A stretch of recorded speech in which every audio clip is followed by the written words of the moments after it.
জানো তো, আমাদের এখানে জুডিও খুলেছে, মানে কাঁথিতে। আমি থাকি কাঁথি, দীঘার পাশে। তো জুডিও যে খুলেছে আর সেটার ভিডিও আমি অনেক দেখেছি, তবে হ্যাঁ, আমার যাওয়া হয়ে ওঠেনি। তো এটা স্যাটারডের ভিডিও। আমরা গিয়েছিলাম জুডিওতে। তো বোন এসেছিল, তাই ভাবলাম যে চলো একবার গিয়ে ঘুরেই আসি। এত ভিডিও দেখছি। হ্যাঁ, আমি কলকাতার জুডিও, রাজস্থানের জুডিও ঘোরা হয়েছে, কিন্তু এখানকার জুডিওতে এখনো পর্যন্ত যাইনি। তাই যখন ভাবলাম যে গেছি, তাহলে একটা ছোট্ট ট্যুর ভিডিও দিয়ে দিই। তবে হ্যাঁ, এখানকার হোয়াইট ড্রেসগুলো এত ভালো লেগেছে আমার।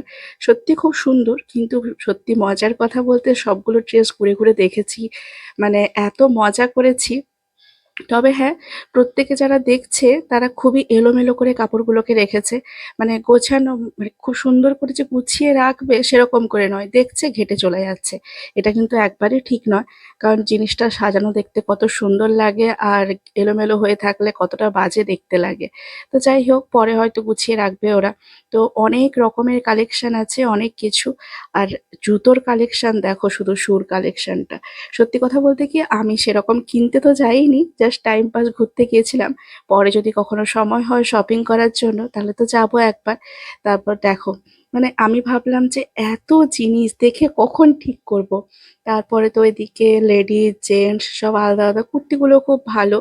আর নাইট ড্রেসটাও দেখো, এখানকার হোয়াইট কুর্তিটাও খুব সুন্দর লেগেছে, মানে টপটা। তবে প্রচুর ভিড় ছিল, ভিড়ের মাঝেও আমি কম কম করে যতটা পেরেছি তাই। তো আমার এরকম ব্লগ বানানোর কোনো, মানে ভিডিও বানানোর কোনো আইডিয়া নেই। আমি যেহেতু কুকিং চ্যানেল চালাই, তো ছোটোখাটো এরকম নর্মাল দিই।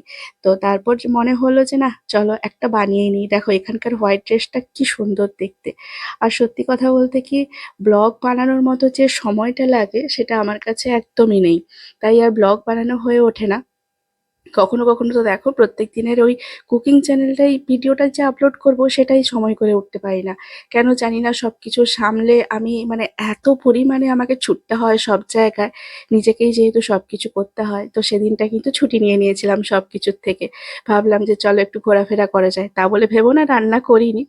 রান্নাও অবশ্য হয়েছে, কিন্তু সেটা কম।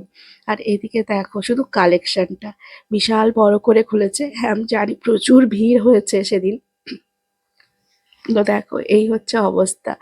আর তারপরে আমরা তো প্রচুর, মানে মজা করেছি সেদিন।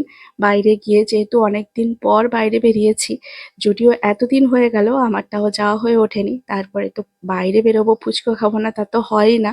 ফুচকা ছাড়া তো সত্যি কথা বলতে কি একদমই চলে না, সে যতই ভরপেট থাক আর খালি পেট থাক।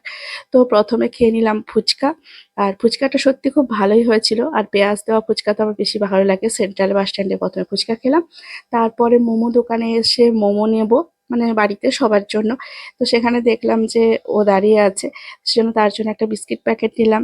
কুকুরকে না খাইয়ে তো আর আসা যায় না। আর এদিকে দেখো মোমো নিয়ে বাড়ি চলে এসেছি। সত্যি দিনটা খুব ভালো কেটেছে।